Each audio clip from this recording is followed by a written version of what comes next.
We walk back. Y'all just walk and stop. I mean, I'll move. I'll start and stop. We got edit capabilities. Yeah. All right, so roll it. So this is just kind of B-roll. So, are you on? All right. So Rich Casanova here on the Podcast World Tour alongside Nick Rodriguez. All right. So Nick, once again here in our home state and city of Atlanta, Georgia, excited to continue the story of the Auditory Verbal Center. As we mentioned, John and Debbie, instrumental here. We're in our studio for the launch of Nonprofits Radio. Today we get a chance to meet Jonathan. Jonathan, Hi. how's it going, man? Doing well, thanks. How are you? All right. So Jonathan, let's walk and talk. Sure. All right. So we're going to hear a little bit about your story and your background here at we call AVC. Sure. All right. So tell us before we get into Nick's going to talk about the session coming up. So what's your how did you hear about this? What's your backstory in 17 seconds or less? Yeah. So I joined AVC in June of 2015.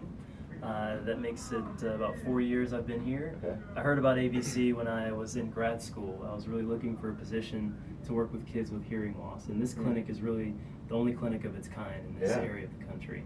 40 years in running now, right? It is, yeah. It's great. All right. So we're going to walk actually into a therapy session that you have scheduled, which is, I think, unique piece to this element, right? Because you're based in here in Atlanta, but for other people around the country that can't, fly in, there's talk about technology and all that good stuff, especially for the podcasters.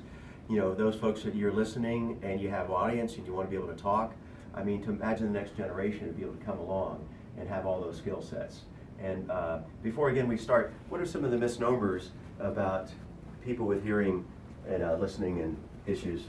That they can't learn as well as kids with typical hearing. They're not as bright, things like that. But we've really learned over time, over the 40 years we've been doing this, that kids with hearing loss can't achieve the same things as kids with typical hearing. Absolutely. So let's step into your studio as we were Thank calling you. earlier, right? All right. And so Nick, if you want to take it from here, let's talk about Sure. what's going to be happening now. Well, could you just tell us a little bit more about teletherapy and how that impacts each family? Sure. So we offer two Well, types stop there, of please. services. When you talk to him, go ahead and walk up closer. Oh, And I want you to stand up. And you Yeah, sure. can, Rich, you can pop. Yeah, move that out of the way. I'm sorry. We should have did. I was not quite finished in here when I went down the hall. Yeah, it's fine. Let me move it.